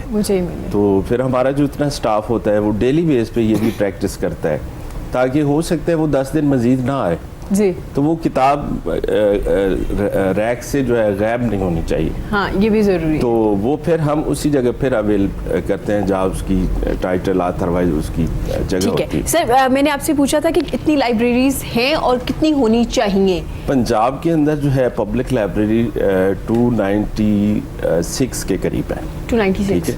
उसमें ये है कि वही बात आ रही है इसमें कि एक नेशनल लेवल की बॉडी नहीं है, but directorate of public libraries, उसके अंडर कोई 10 या 12 लाइब्रेरीज है जी, बाकी ऑटोनोमस बॉडी के अंडर है। कुछ है डिस्ट्रिक्ट काउंसिल जो हमारी है, म्यूनसिपल कॉर्पोरेशन के अंडर है, तो उनका पुरसाने हाल कोई नहीं है। उसमें ये है कि हम रिक्वेस्ट करेंगे गवर्नमेंट ऑफ पंजाब से, हमारे दोस्त भी यहाँ तशरीफ फरमाए, कि उनको एक अथॉरिटी के नीचे लाना बहुत ज़रूरी है अगर उनको फंक्शनल करना है। तो अगर यही पंजाब के अंदर ये फंक्शनल हो जाती हैं लाइब्रेरी, तो एक बहुत बड़ा कल्चर, अब देखें जो अपना जनूबी पंजाब से लोग आते हैं यहाँ लाहौर में पढ़ने, उनके कितने खर्चे होते हैं बेचारों को। पहले वो आप रेंट लें, 10-20 हज़ार का कमरा लें, फिर खाने के अखराजात, फिर CS। अगर यही वो लाइब्रेरियाँ वहाँ फंक्शन हो जाए जी, तो उनका टाइम भी बचेगा और जो है किताब कल्चर जो है पूरे मुल्क में फैलेगा, प्रमोट भी हो जाएगा। ठीक हो गया सर। सर, मैं आपसे पूछना चाहूँगी, आपने माशाल्लाह एक बुक भी लिखी है, और बुक का क्या टॉपिक है? आपने क्यों बुक लिखी? किताब का तो मैंने नाम उसका है तनवीर फ़िक्र। ठीक है। और उस हवाले से यूँ है कि ये मैंने जैसे आपको पहले बताया कि मैं गया तो मैंने खुद भी एक छोटी सी लाइब्रेरी बनाई हुई है। अच्छा, अपने वहाँ गांव में ही, तो किताबें पढ़ने का मुझे शौक़ भी है। ज़बरदस्त। तो वो पढ़ के मैंने समझा कि जो मैं समझ रहा हूँ वो लोगों को भी बताना चाहिए, तो उस हवाले से मैंने ये मकारिम अखलाक पे तनवीर फ़िक्र किताब लिख दी। ज़बरदस्त। तो वो मार्केट में है वैसे। ज़बरदस्त, वेरी नाइस सर। बड़ा अच्छा लगता है जब आप पढ़ो और फिर आप एक बुक भी लिखें, और आपने अगर लिखी। अच्छा सर, लाइब्रेरी में आते हैं गांव के लोग? आते हैं? मैं लाइब्रेरी में लोग पढ़ने के लिए आ जाते हैं, किताब अगर ज़रूरत हो, क्योंकि कुछ लोग किताबें, ये बड़ा मसला है, किताब जो ले जाए वापस नहीं करता। फिर अब मैंने कोशिश की है कि किताबें दी ना जाएं, जिसने पढ़नी है वहीं बैठ के। अब मार्केट से भी अब बड़ी किताबें ढूंढना बहुत बड़ा मसला है, बहुत बड़ा मसला है। आम मार्केट में कई बड़े राइटर्स की किताबें लिखी हुई मार्केट में अब अवेलेबल नहीं है। सर, ठीक है, बुक्स के बारे में भी बात करेंगे, अब साथ साथ हम सिंगिंग के बारे में भी बात करें, क्योंकि हमारे साथ एक ज़बरदस्त हमारे सिंगर भी मौजूद है। आपके फेवरेट सिंगर है? किसे आप सुनते हैं? फेवरेट सिंगर नुसरत अली खान साहब भी हैं और मेहदी हसन साहब भी। वेरी नाइस, लेजेंड है वो तो। ठीक है, आप उन्हें सुनते हैं। तो आपने नए जो आए हुए हैं बच्चे, नए गा रहे हैं, नए यंगस्टर्स हैं, उन्हें सुना है आपने? काफ़ी लोग सिंगिंग कर रहे हैं, सुन रहे हैं, सबको सुन रहे हैं, और एक्सपेरिमेंट भी कुछ लोग कर रहे हैं, और उनको देख के कुछ सीख भी रहे हैं। नए लोगों में से आपके फेवरेट कौन है? नए लोगों में से तो आजकल साहिर अली बगा। वो नए लोगों में से हैं। नहीं, लेकिन सिंगिंग तो उन्होंने अब शुरू किया ना प्रॉपरली। अच्छा ठीक है, वो म्यूजिक डायरेक्टर बहुत बेसिकली अच्छे हैं। म्यूजिशियन है। हाँ वो बहुत अच्छे जी, म्यूजिशियन है। तो लेकिन सिंगिंग तो उन्होंने रिसेंटली शुरू किया ना, देखा जाए तो पॉपुलर है। तो अब जाके हुए हैं। हाँ पॉपुलर अब काम हुए 20 कि- साल से कर रहे हैं लेकिन पॉपुलर अब जाके हुए हैं। ठीक हो गया, वो आपके फेवरेट जी हाँ, वो है। भी अच्छा आप सीखते? जी नहीं, मैं सीख तो नहीं रहा, मैंने अभी क्लासेस शुरू की हैं, कोई तकरीबन हफ्ता 10 दिन हुआ है, तो अब मैं प्रॉपरली क्लासेस अटेंड कर रहा हूँ और प्रॉपरली अपनी वॉइस को जो है ना मज़ीद और अपग्रेड करने की कोशिश कर रहा हूँ। सुर ठीक है अहमद, एक कॉन्सेप्ट है हमारे यहाँ सिंगिंग जो करते हैं कि आपने फजर के बाद रियाज करना है, एक टाइम फिक्स होता था, अब वो टाइम चेंज होना शुरू हो गया है, अब फजर के बाद लोग रियाज नहीं करते, प्रैक्टिस नहीं करते सिंगर। देखिए, जहाँ तक रिहर्सल की बात है, रिहार्स की बात है, बात यह है कि आपने जब वोकल रिकॉर्ड कराना है, ये मैं बात कर रहा हूँ मलका नूर जान जी। वो क्या करती थी, वो जब किसी जगह वोकल रिकॉर्ड करने जाती थी तो वो 2-2 3-3 घंटे पहले जाके वहाँ बैठ जाती थी ठीक है। और बातें करती थी लोगों से। तो अच्छा। आवाज़ आपकी जो है वो तब सुर में आती है जब आप कंटिन्यूसली आप अपने गले को जो है वो प्रैक्टिस में रखते प्रैक्टिस हैं। में रखते ठीक हैं। है। उससे मतलब लोगों से बातें करना, लोगों से किसी भी टॉपिक पे बातें छेड़ना, क्योंकि जिस जगह मैं अभी रिकॉर्डिंग कर रहा हूँ वो वहाँ पर आके काफ़ी सारी रिकॉर्डिंग्स कर चुकी हैं। जी। और असलम भट्टी साहब जो खुरम साहब के वाले साहब हैं, इदरीस भट्टी साहब, हाँ जी। वो बताते थे कि जी इस तरह वो आकर 3-3 घंटे पहले बैठती थी, तो उससे वाकई ये आप ज़्यादा बातें करेंगे, ज़्यादा बातें करने से आपका गला खुलता है। तो रिहर्स भी करनी चाहिए, नो डाउट्स में कोई शक नहीं, लेकिन ये एक तरीका, बेहतरीन तरीका है कि इंसान वोकल रिकॉर्ड करने से पहले अगर 2-3 घंटे कंटिन्यूसली बातें करना शुरू कर दे तो उसकी आवाज़ बहुत अच्छी सुरीली हो जाएगी। अच्छा ज़बरदस्त, फिर तो तमाम एंकर्स की बड़ी अच्छी आवाज़ होना चाहिए, क्योंकि हम इतना बोल रहे एंकर्स होते हैं ना, आपको मेरी आवाज़ भी बहुत अच्छी होना चाहिए, लेकिन ऐसा नहीं आप है। ट्राई करें सिंगिंग। नहीं ऐसा नहीं है, मैं ट्राई नहीं कर सकती क्योंकि सिर्फ बातों की तक तो ठीक है, लेकिन अच्छा आप करते हैं वैसे प्रैक्टिस, आपको टाइम मिलता है? हाँ जी, मैं करता हूँ। या बिल्कुल अभी शाम को पहले 5 जाके बजे के बातें बाद। करते हैं? नहीं 5 बजे के बाद मैं बिल्कुल प्रॉपरली कर रहा हूँ प्रैक्टिस। जो मेरी वोकल्स अभी मजीद 5 गाने और नए बनने वाले हैं, तो उनकी भी जो है वो आजकल रिहर्सल चल रही है मेरे घर पे, मतलब मैं उसको रिपीट कर रहा हूँ लिरिक्स जी। को। तो ठीक है सही। सर आपसे मैं एक राय लेना चाहूँगी, आप मुझे बताएंगे कि अगर आपको एजुकेशन सिस्टम में कोई चीज़ चेंज करनी पड़े, जो कि आप देख रहे हैं हमारा जो एजुकेशन सिस्टम है, तो क्या चीज़ है जो आप सबसे पहले चेंज करना चाहेंगे? देखिए, निसाब मुसावी निसाब होना चाहिए। जी। ये तफरीक वाला जो है वो उसको ख़त्म कर देना होना चाहिए, और वो ये गवर्नमेंट पूरा फोकस कर रही है उस पर ठीक है। कि निसाब मुसावी हो, निसाब भी होना चाहिए। ठीक है सर, आप टीचर भी हैं, क्योंकि इन्होंने निसाब की बात की, कोर्स की बात की, कोर्स चेंज हो जाता है। हमारी टीचर का क्या, जो आज का टीचर है वो अपनी जिम्मेदारी पूरी कर रहा है? क्या हमारा टीचर, आज का टीचर इतना ट्रेन है? इसमें जो है टीचर के साथ पेरेंट्स का भी बड़ा रोल है। ठीक है। हाँ, उसमें ये है कि टीचर को चाहिए कि जो अपने स्टूडेंट्स के साथ एक तो फ्रेंडली होना चाहिए, ठीक है। ताकि स्टूडेंट उसके पास कोई भी एजुकेशन के हवाले से या ट्रेनिंग के हवाले से अपना रिलैक्स फील करे। ठीक है। तो मतलब उसकी तरबियत बहुत ज़रूरी है। अब निसाब तो जो है वो गवर्नमेंट ऑफ पंजाब जो बैठे हैं हमारे दोस्त, उन्होंने इस पर बात की। मैं तो बात करूँगा, लाइब्रेरी की बात करूँगा, बुक्स की बात करूँगा कि टीचर्स को चाहिए कि बच्चों के अंदर बुक्स, वो कहते हैं ना कि किताब तन्हाई का साथी है, तो किताब से अच्छा कोई दोस्त कोई नहीं है। ठीक है, तो जब आप परेशान होते हैं आप अपनी किताब लें। दूसरे एक और ये है कि हमारे पेरेंट्स का ये है कि जब आप, बच्चा अभी कहता है ना कि जी मुझे बर्गर लगा दें, जिंगर बर्गर, अभी फ़ोन कॉल पे आ जाएगा, 500 का बर्गर आप खिला देते हैं। अगर फैमिली बड़ी है तो मेरे ख्याल में 2-2.5 हज़ार के बर्गर आपको एक टाइम वहाँ मंगवा लेंगे। लेकिन अगर वही पेरेंट्स किसी अच्छी बुक शॉप पे जाके कोई अच्छी, जिस तरह सर ने कहा जी, अखलाकियात पे किताब है, कामयाबी पे किताब है, किताब है इसकी प्रमाउट बैट्रा की कामयाबी के असूल, बड़ी अच्छी किताब है कि एक कामयाब इंसान कैसे बनता है, मैंने वो पढ़ी है। तो वो ये है कि मतलब उसमें आपको रास्ते मिलते हैं, मोटिवेशन मिलती है जी। अच्छा, इसी तरह किताब है एक तारीख़ फ़रिश्ता। हालांकि ये टाइटल वाइज किताब जो है वो बंदा समझता है कि पता नहीं फरिश्तों के बारे में लिखा हुआ है, लेकिन ये बेसिकली अगर आपने बच्चों को तरबियत करनी है, आपने अपनी तरबियत करनी है, तो ये किताब आप ज़रूर पढ़ें। उसके अलावा किताब दोस्ती तभी बनती है कि आप पब्लिक प्लेस में, गवर्नमेंट को चाहिए कि सपोर्ट करे पब्लिशर्स को, बुक सेलर्स को कागज़ के हवाले से, ताकि वो किताबें अच्छी छापें, म्यारी छापें।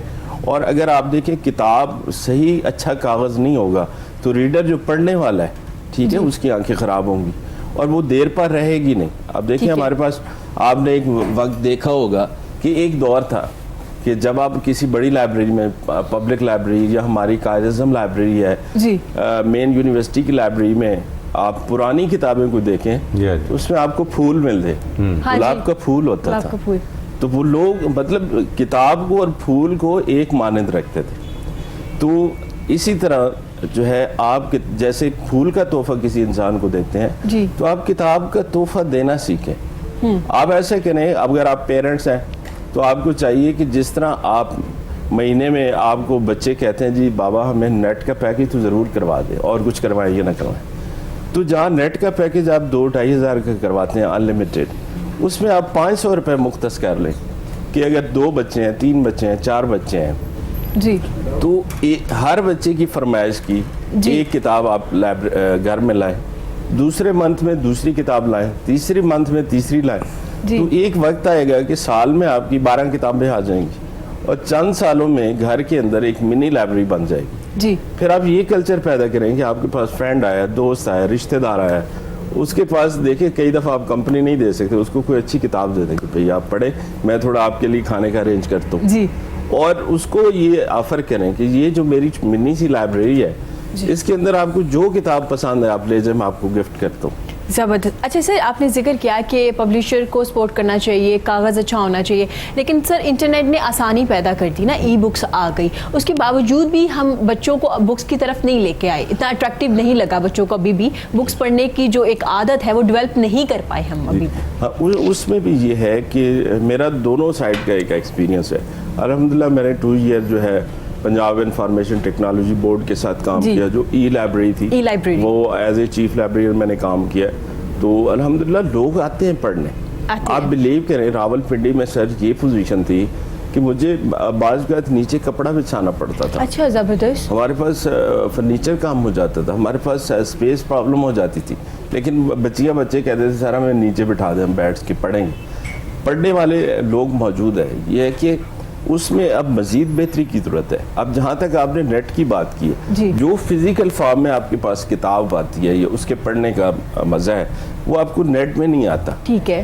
क्योंकि नेट से एक तो ये है कि किताब की ऑथेंटिकेशन जो है, जब आप एमफिल करते हैं, रिसर्च करते हैं, पीएचडी करते हैं, ठीक है, जब भी आपका सुपरवाइज़र आपसे रेफरेंस लेता है ना, तो वो फिज़िकली बुक से लेता है, वो नेट वाली वो वेबसाइट वाला वो आपको एक्सेप्टेबल नहीं है। ठीक है। दूसरी बात ये है कि आप मुसलसल अगर 6 घंटे लैपटॉप या अपने मोबाइल सेट पे, स्मार्टफोन पे आप पढ़ते हैं, आपकी आंखों को जो है वो काफ़ी आपका डैमेज होने का ख़तरा है। तो इसलिए जो है, हाँ ये ज़रूरी है कि आप अपने बच्चों को, जहाँ अब देखें ना पंजाब इंफॉर्मेशन टेक्नोलॉजी, उसमें ये किया है कि क्लास 1 से लेके 12 क्लास तक सर, पंजाब गवर्नमेंट, आपकी पंजाब गवर्नमेंट ने ये किया है कि क्लास 1 से लेके 12 क्लास तक साइंस और मैथ के सब्जेक्ट हैं, उनको थ्रू ऑडियो, वीडियो, एनिमेशन और सिमुलेशन में रख दिए गए। अब बच्चे को देखो, जहाँ आप कार्टून दिखाते हैं, वो कार्टून की शक्ल में वो आप उसको खोल के दे दें, कोई ना कोई उसका मैथ का क्वेश्चन चैप्टर खोल दें, बिल्कुल यही सिलेबस है गवर्नमेंट ऑफ पंजाब। तो ये बड़ा अच्छा है और इसमें कोई मुश्किल ही नहीं है। इसकी वजह से काफ़ी चीज़ें चेंज हुई हैं, लोग ज़्यादा आए, बिल्कुल इसमें आए हैं, और हमारे पास जो है लाखों की तादाद में रीडर, ये जो 20 लाइब्रेरीज बनी है। अब मैं अभी हाल ही की बात बताऊं कि एक्सपो सेंटर है अपना लाहौर में, जॉर्ज टाउन में, जी, ये 2-3 दिन पहले बिल्कुल पिछले वीक में हुआ। आप बिलीव करें, एक वीडियो वायरल हुई होगी, आपने भी देखी होगी। पहली दफ़ा सर मैंने अपनी जो है 26 ईयर की प्रोफेशनल लाइफ में देखा है कि लोग क्यू बना के खड़े हुए, क्यू अंदर जा रहे हैं बुक्स खरीदने के लिए। तो इट मीन्स कि लोग पढ़ना चाहते हैं, लोग वो खरीदना चाहते हैं। अब डिपेंड करता है हमारे पे कि हम उनको किस तरह मोटिवेट कर सकते हैं, किस तरह काउंसलिंग कर सकते हैं। बिल्कुल इसी में जो है फ़ायदा उठाते हुए आपके प्रोग्राम से मैं अनाउंस कर रहा हूँ कि कायद-ए-आज़म लाइब्रेरी में डायरेक्टर जनरल जो वहीद अख्तर अंसारी साहब हैं, उनकी हदायत पे हम एक बुक फेयर करने जा रहे हैं, किताब मेला, जहाँ देखिए कायद-ए-आज़म लाइब्रेरी के बाहर फूल है, बाहर होगी मार्च में, तो जहाँ फूलों की खुशबू लोग सूंघने आएंगे, तो मैं चाहता हूँ जी किताबों की खुशबू भी सूंघे। और ये है 13, 14 और 15 को इसकी डेट है।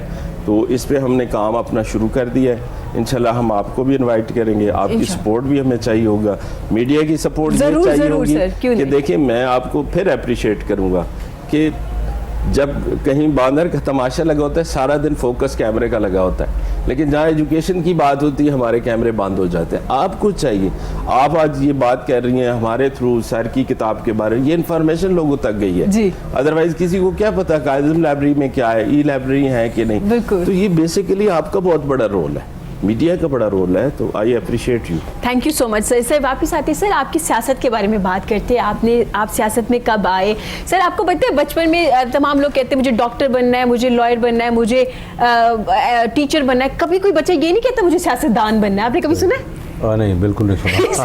क्या वजह है? वैसे ये सवाल मैंने पूछना चाहती हूँ। अब सर, कभी वैसे- सुना है हाँ जी आपने? बिल्कुल। वैसे तो मैं आपको बताऊं भाई चाय साथ कि सियासत अब कोई अगर मसला ये है कि किसी से पूछे ना कि आप सियासत क्यों कर रहे हैं, तो वो कहेंगे जी मैं ये इबादत समझ के कर रहा हूँ। ये काम अगर ईमानदारी से इंसानों की तरह किए जाए तो ये बहुत बड़ा काम है। ये लोग मीडिया या मीडिया पे लोगों ने आके ना इस तरह का एक तसर देने का किया है, कोशिश की है कि सियासत जो करप्शन है ना या कोई और बुरे जो मामलात हैं वो सारे सियासी लोगों के खाते में डाल दिए हैं। ऐसी बात मेरा ख्याल है नहीं है, सारी 5 उंगलियां एक जैसी नहीं है। सर की बात में मैं ऐड करूंगा मैडम जी। ये है कि अब आप देखें ना सियासतदान बेचारा को हमने ना कटहरे में रख दिया क्योंकि सामने यही होता है। असल में देखिए ब्यूरोक्रेट के बच्चे हमारे पास लाइब्रेरी में आते हैं, ब्यूरोक्रेट के वो CSS कर रहे हैं, डॉक्टर का बेटा डॉक्टर कर रहे हैं, लॉयर का बेटा लॉयर, ठीक है। मीडिया से रिलेटेड लोग मीडिया में जा रहे हैं। मैं कल भी एक प्रोग्राम में था तो उन्होंने कहा जी कि मेरा बेटा वो उसमें मीडिया में मैस कम्युनिकेशन में कर रहा है। तो बात ये है कि जो दूसरी उन्होंने बात की है, पॉलिटिशियन अगर वाकई अपनी रिस्पॉन्सिबिलिटी जैसे अदा करते हैं, नबी करीम सल्लल्लाहु अलैहि वसल्लम ने फरमाया, आपकी हदीस मुबारक है कि जिसने किसी की एक हाजत पूरी की अल्लाह ताला उसकी 72 हाजात पूरी करते हैं। और वो कैसे हैं कि 71 हाजात जो है ना, एक हाजत दुनिया की हमारी तमाम हाजतें उसमें आ जाती हैं, और जो 71 हाजात हैं अल्लाह ताला ने उसका अजर हमें मैशर के दिन देना है। बिल्कुल। तो अब जब ये नियत करके करेंगे, अब देखें दिन में कितने लोगों को, अब पुलिस कई दफा गैर गुनाह लोगों को पकड़ के ले जाती है, गरीब लोगों के साथ ज्यादतियां करती है। तो अगर एक MNA MPA पॉलिटिशियन हाँ उसको इंसाफ दिला देता है, इसमें इनकी उसकी हाजत पूरी हुई। बिल्कुल, उसकी तो हाजत इस भी वजह पूरी से हो गई। मैं तो कहता हूँ जी वाकई ये इबादत इस तरह है कि अगर की जाए। बहुत जिम्मेदारी वाला काम है सर, तमाम लोगों की जिम्मेदारी आप पर होती है। जिम्मेदारी होती है, और ये अगर ईमानदारी से किया जाए।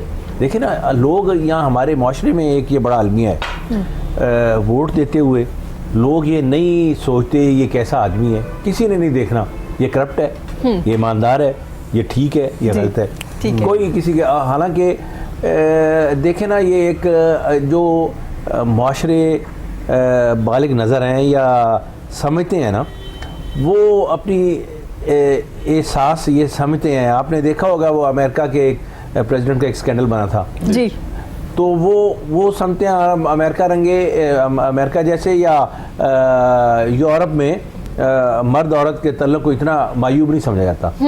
हमारे जो है ना वहाँ भी वो समझते हैं कि हमारा लीडर ऐसा नहीं होना चाहिए, वो ठीक होना चाहिए, उसमें कोई उसके करैक्टर में ऐसी बात नहीं होनी चाहिए। हमारे भी यहाँ लोग सियासत कर रहे हैं, हमारे लोगों को ये आवाम को सोचना चाहिए, ये हर बंदे की जिम्मेदारी है कि हम सोचें कि हम जिस बंदे को मुंतखब कर रहे हैं वो कैसा है। बिल्कुल, बतौर इंसान वो ठीक है, बतौर वो जो अपना काम है वो ऐसे तरीके से कर सकता है, या वो अपना उल्लू सीधा करने आया है। ठीक हो गया, ये बड़ी ज़बरदस्त बात की। लेकिन उन दिनों में सर इस तरह से वो स्टॉल्स लगे होते हैं, खाने वाले लोग मजबूर हैं, क्या करें वो उसके वक्त उसी वक्त वो इलेक्शन के दिनों में आप खाने खा के या पैसे लेके, हमारे उधर हलकों में या इस तरह से मामलात हुए हैं, पैसे लगे हैं लोगों ने। अब देखें ना, मैं ज़िम्मेदार आदमी हूँ, मैं इतना अफोर्ड ही नहीं कर सकता, सीधी बात है। मुझे अगर वो कहे कि 10 करोड़ रुपया लाओ और इलेक्शन पे लगाओ, तो मेरे पास 10 करोड़ रुपया नहीं है ना। मैंने अल्लाह के फजल, और मैं MNA भी रहा हूँ, फेडरल पार्लियामेंट सेक्रेटरी रहा हूँ मैं मतलब सारा रिकॉर्ड होता है। ये नहीं है मैं अगर करप्ट हूँ तो किसी को पता नहीं चलेगा। और मैं तो समझता हूँ मैंने अगर इमरान खान को फॉलो किया है या उनकी पार्टी में आया हूँ, तो मैं ये समझ के कि जो आदमी आप समझें कि ये ईमानदार है, ये ठीक आदमी है, और इसी तरह हमारा ये चीफ मिनिस्टर के हवाले से जी। अब एक प्रोपोगंडा का एक तूफान उठा हुआ है चीफ मिनिस्टर के खिलाफ, और एक जो अपोजिशन है ये इधर उधर। मैं समझता हूँ कि जितना बेहतरीन काम और आम आदमी की अप्रोच में उस्मान बुज़दार है, उतना पहले जितने भी चीफ मिनिस्टर हैं कोई भी नहीं था। कोई भी नहीं था। ठीक हो गया। तो सर आपके सियासत में कितना टाइम हो गया आपको? मुझे तकरीबन मैंने पहला इलेक्शन ज़िला कौंसिल का बतौर मेंबर ज़िला कौंसिल लड़ा। अच्छा। ये मैंने लड़ा 91 में। 91 में? जी जी, ठीक है। 91 में मैंने लड़ा, फिर उसके बाद MPA का, फिर MNA का, इस तरह से फिर ये इलेक्शन मैंने लड़ा। तो सर हल्के के लोग खुश हैं? वो अल्लाह की मेहरबानी है। लोग वोटों शोटों के हवाले से वो भी मेहरबानी करते हैं जी। कई दफ़ा बस फिर लोगों का ऐसा होता है, इलेक्शन का हार जीत उसका पता नहीं चलता। आप काम ठीक कर रहे होते हैं अपनी तरीके से, या आप समझते हैं कि मैं ठीक मामला चला रहा हूँ जी, और लोगों का अपनी सोच का अपना, जैसे आपने कहा ना, पैसे का सियासत में बहुत बड़ा फैक्टर आ गया है। आपने खिदमत भी की है, ईमानदारी से मेहनत की है, कोशिश की है, दूसरी पार्टी आ गई है, उसने जनाब 15 करोड़ रुपया लगा दिया है, फिर आपकी मेहनत ही है, तो ऐसे ही इस तरह का मैनेजमेंट होती है। ठीक हो गया, ऐसा भी होता है। तो हमारे साथ अहमद मौजूद है, तो इनसे गाना सुनते हैं और फिर वापस हम अपने टॉपिक पे आएंगे। तो अहमद,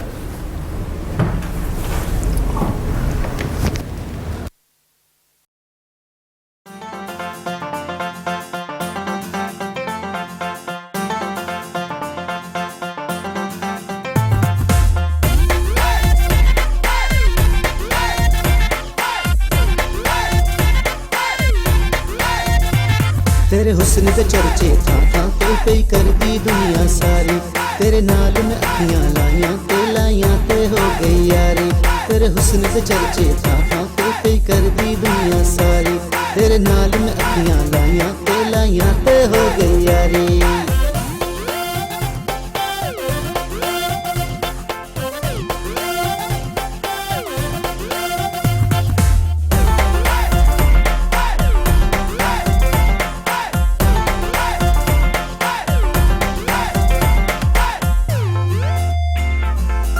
अखियां मिला के ढोला चढ़दा नशाए, तकिया जदों दा दिल तेरे ते फिदाए।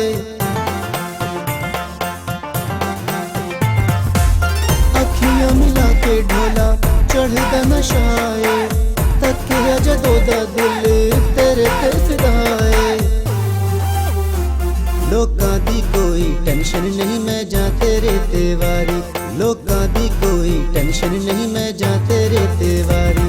तेरे हुस्न दे चर्चे थां थां पे कर दी दुनिया सारी, तेरे नाल में अखियां लाइयां ते हो गई यारी।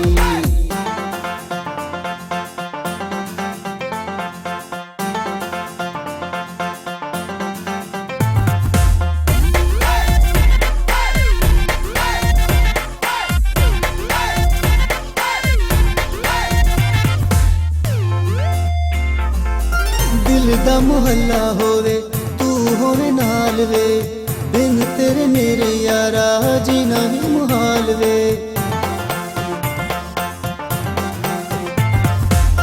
दिल दा मोहल्ला होवे तू होवे नाल वे, बिन तेरे मेरे यारा जीना भी मुहाल वे।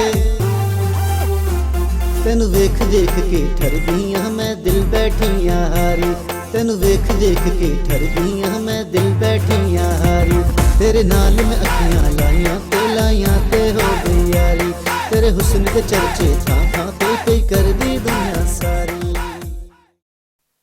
ज़बरदस्त Ahmed, very nice, very good, ज़बरदस्त, वेरी नाइस। अब मुझे बड़ा, मैं आपकी तारीफ़ इसलिए करना चाहूँगी क्योंकि जिस तरह से आप अपने ऑफिस में काम करते हो, उसके बावजूद फिर आप एक टाइम निकालते हैं अपने पैशन के लिए। अगर पैशन और प्रोफेशनल एक हो तो और मज़ा आता है, लेकिन ये कि चलें आप जॉब भी कर रहे हैं, साथ साथ ये काम भी कर रहे हैं, और ये बड़ा हिम्मत वाला काम है जी, दोनों चीज़ों जो को भी काम करें ना वो दिल से करें। अब मैं ऑफिस में होता हूँ 9 to 5, तो मैं ऑफिस को ही टाइम देता हूँ। फिर उसके बाद 5 बजे के बाद मैं एज सिंगर अपने आप को बनाने की कोशिश कर रहा हूँ, मेहनत कर रहा हूँ, तो उसमें भी मैं पूरी ईमानदारी से मेहनत कर रहा हूँ। जैसे कि शाह साहब ने कहा कि ईमानदारी से काम करना चाहिए, तो ईमानदारी से मेहनत और मेहनत अक्ल से, ये बहुत ज़रूरी है। ये बहुत ज़रूरी है, और ये बड़ा लिंक भी करता है ये तीनों चीज़ें।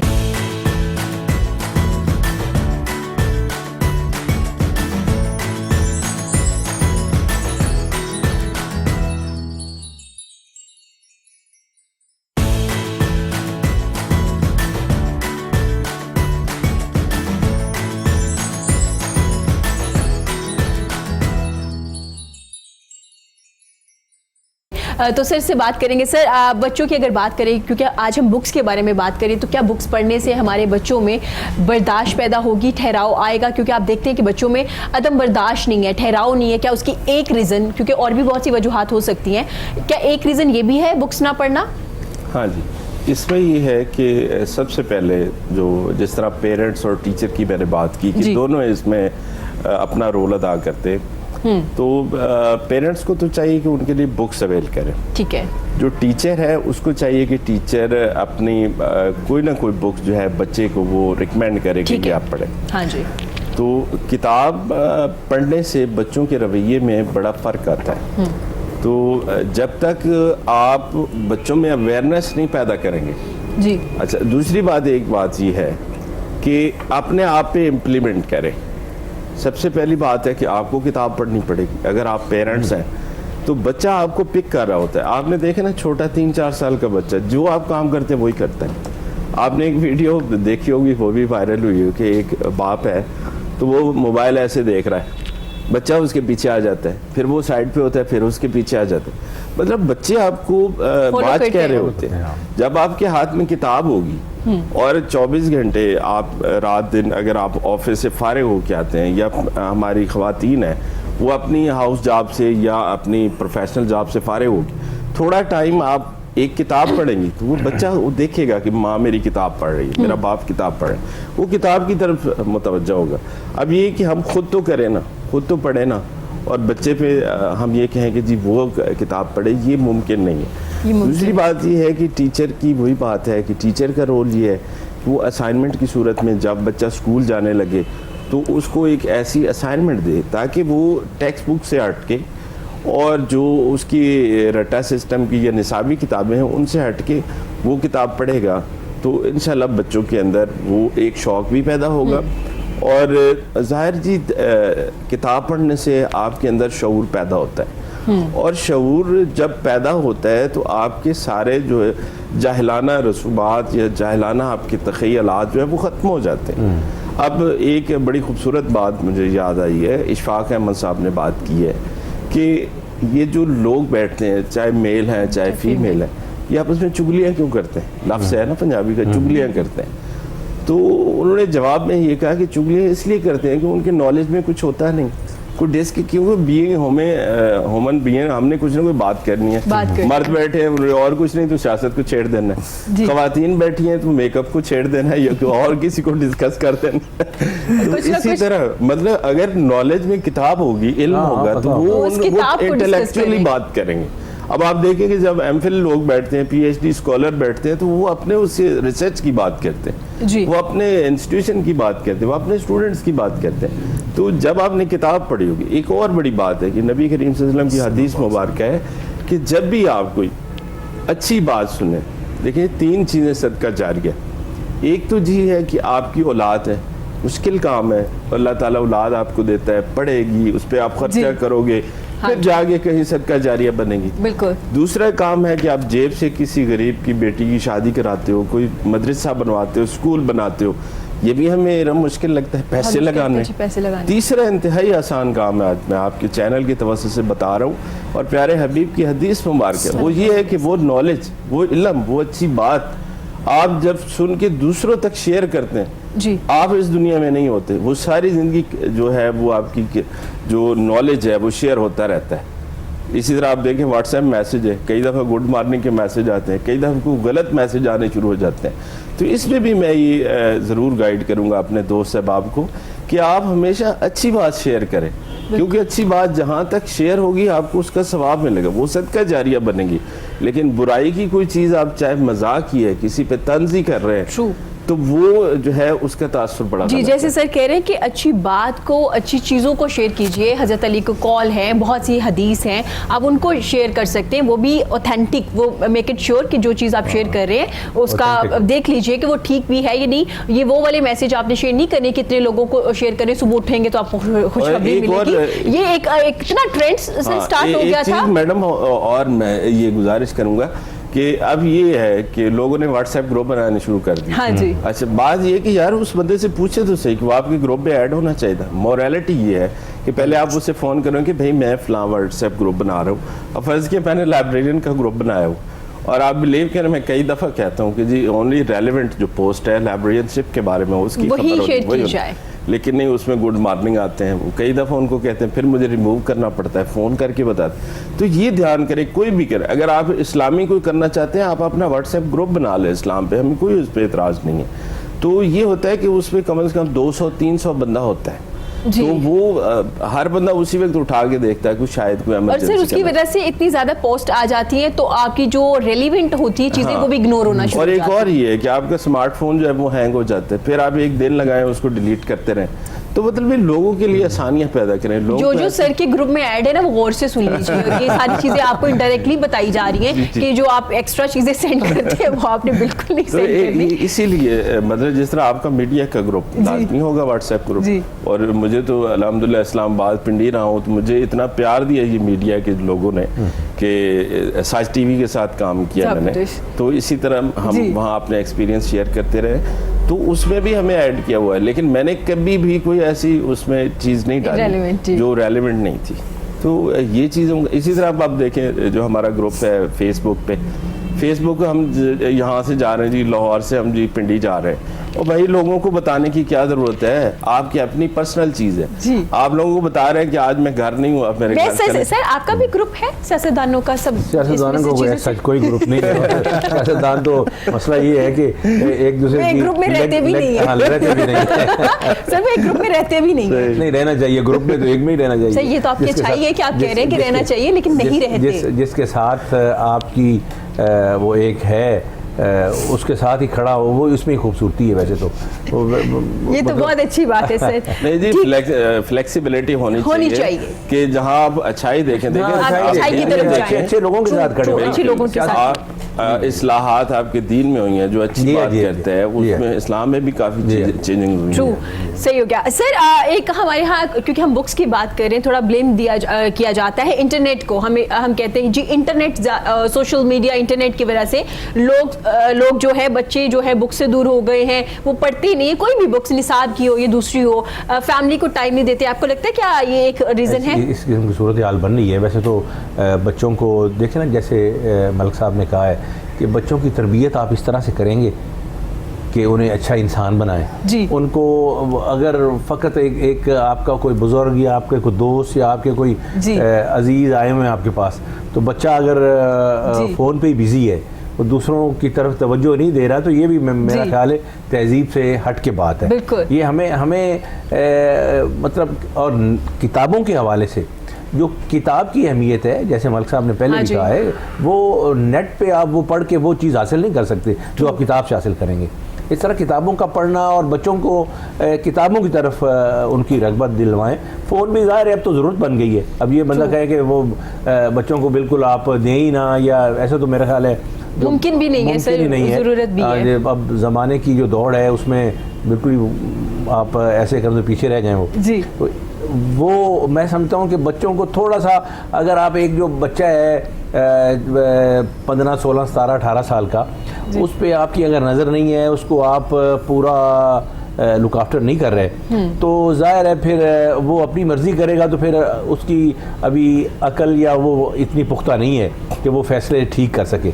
जब वो 18 साल से आगे जिम्मेदारी का एक उसका ज़िंदगी का फेज़ आएगा, तो फिर जाहिर है वो फैसले खुद करेगा, तो ठीक है। जो इसका मतलब चेक एंड बैलेंस होना ज़रूरी है, आप पता कीजिए। बिल्कुल मुमकिन नहीं जो है। माँ बाप सब की बात में मैं ऐड करूँगा, बड़ी खूबसूरत उन्होंने बात की। बच्चे जब एक ख़ास पोजीशन में आते हैं ना, तो अब आप देखें, मेरा भी एक कल्चर, मेरा मिठा टिवाना से ताल्लुक़ है, डिस्ट्रिक्ट खुशाब से। तो हमारे जो वालिदैन का वक्त था, तो मुझे वालिद साहब जब उनके पास लोग आके बैठते थे कोई डिसीजन के लिए, कोई गपशप के, एक कल्चर होता है वहाँ। अच्छा, वहाँ एक पूरी यूनिवर्सिटी होती है कि अब तो मीडिया ने हमें अंदर कैद कर दिया।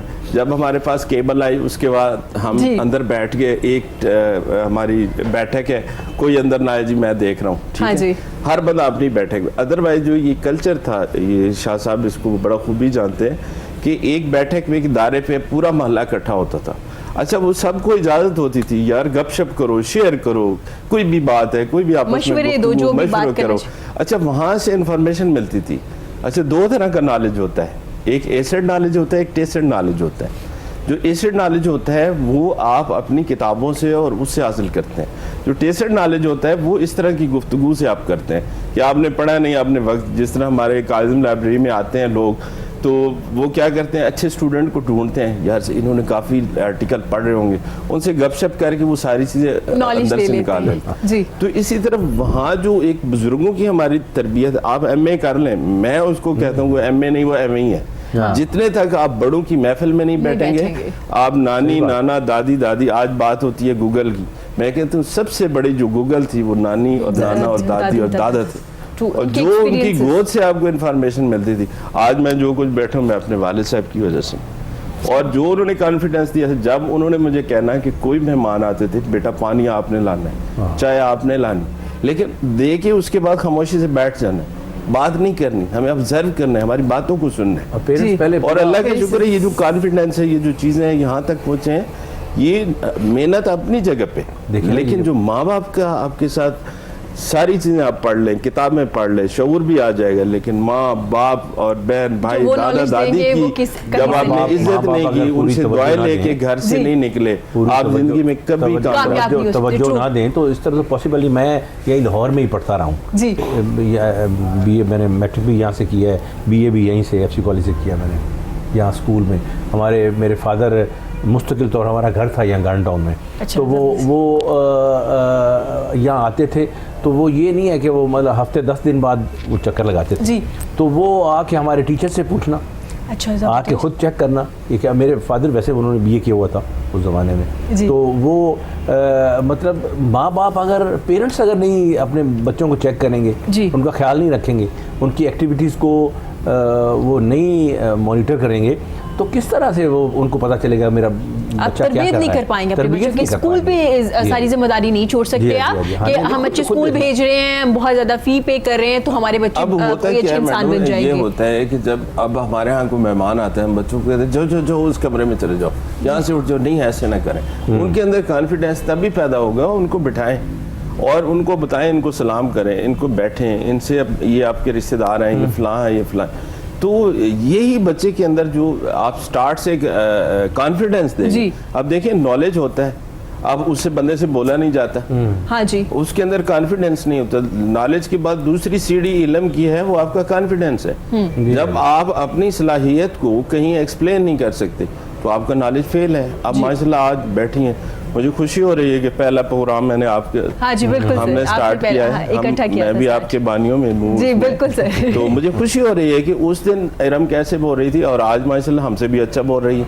उसकी वजह ये है कि दिन ब दिन आपका कॉन्फिडेंस डेवलप होता है, आप लोगों से मिलनी है, कितने लोगों से कि आपने इंटरव्यू किए होंगे, तो आज माशाल्लाह आप बेहतर काम करिए। इसी तरह आप जब बच्चों के अंदर, और एक और है अंग्रेजी का लफ्ज़ है कैन नॉट, ठीक है, कैन नॉट के एंड में एक टी होता है, उसको आपने ख़त्म करना है, बाकी क्या रह जाएगा, कैन, क्या आप कर सकते हो, यू कैन डू। तो जब आप किसी बच्चे को, किसी बड़े को कहते हैं, कोई भी, हमारे साथ शाह साहब बैठे हैं, इनको हम बड़ा प्रोजेक्ट देते हैं कि जी आपने फिल्ट्रेशन प्लांट लगाना, आप कर सकते हैं सर, ये कर गुजरेंगे। जब आप बैठ के तनकीद करें, नहीं जी ये क्या कर सकते, हमने इसके पास, इनके पास जाना ही नहीं है, इनके पास तो कैपेसिटी नहीं है। तो बात ये कि सबसे पहले जो है ना नॉलेज, ये चीज़ें सारी कॉन्फिडेंस बच्चे के अंदर जब पेरेंट्स देंगे, टीचर देंगे, इंशाल्लाह देखें सोसाइटी में रिजल्ट, सोसाइटी में चेंज आएगा, यकीनन आएगा। जैसे इन्होंने, आपने जिक्र किया क्या फिल्ट्रेशन प्लांट का, तो सर ऐसा भी होता है कि आप सियासतदान को सिर्फ तनकीद का निशाना ना बनाएं, उनके साथ चले, उनको सुने, उनको बताएं कि ये प्रॉब्लम्स है, कुछ उनकी प्रॉब्लम्स भी सुने, फिर मिलजुल कर ही काम होते हैं। ऐसे सिर्फ गवर्नमेंट की जिम्मेदारी नहीं, हम तमाम लोगों की जिम्मेदारी, हम एक जिम्मेदार शहरी हैं। देखिए मैडम, शहर में रहते हैं, हम मोहल्ले में रहते हैं, सोसाइटी में रहते हैं, हम क्या करते हैं, घर के अंदर हमारा 20-20 हज़ार का कालीन बिछा हुआ है, ठीक है, उसकी सफाई करा के वैक्यूम क्लीनर हम गली में बाहर फेंक देते हैं। तो ये कहाँ का, पढ़े लिखे हैं हम, मतलब आप देखेंगे PhD MPhil स्कॉलर सारे होंगे, मियाँ बीवी टीचर्स होंगे। इवन क्या मैं आपको बताऊं कि टीचर हैं, टीचिंग स्कूल में कर रहे हैं, बच्चों को पढ़ा रहे हैं, गली में गंद रख देंगे। अब ये सोचे कि उस गली में क्या हमने नहीं गुजरना, हमारी फैमिली तो हमारे बच्चे ने खराबी बड़ी ये है। अब सिर्फ सियासतदान को कटहरे में मत रखें। मैं माशरे में चाहूंगा कि मैं जिस तरह हूँ मैं वैसे ही रहूँ, दूसरे सब ठीक हो जाए। सब हम दूसरों को ठीक करना ये रवैया जो है ना ये बड़ा गलत है। खुद ठीक हो फिर दूसरों को भी कहें ठीक होने के लिए। इसलिए कोशिश करके माशरे में अगर हम बेहतरी चाहते हैं तो वो जरूरी है ना अपने आप को और अपने गिरदोनवा को पहले ठीक करें। रसूल खुदा को अल्लाह ने जब कहा ना तो उन्होंने कहा कि अपने करीबियों को, अपने रिश्तेदारों को पहले दावत तौहीद और इस्लाम की दावत पहली जो है ना वो अपने घर में बुला के दो। पहली दावत ज़ुल अशीरा उसे कहते हैं। पहले रसूल खुदा ने जनाब अबू तालिब के घर बुलाया सबको और वहाँ बुला के तो कहा कि अल्लाह एक ही, अल्लाह वादा उला शरीक है, मैं अल्लाह का रसूल हूँ। पहला पैगाम जो है वो अपने घर बुला के वैसे वो कहते हैं ना इल्म हासिल कर लिया, अगर अमल ही नहीं किया तो आपका जो इल्म है वो ज़ाये है। तो अमल करना जरूरी है, अमल करेंगे तो ही इंटरनेशनल लेवल पे मुझे मौका मिला था 2008 में इंडिया जाने का। न्यू दिल्ली में एक सेमिनार था हमारा लाइब्रेरीशिप पे।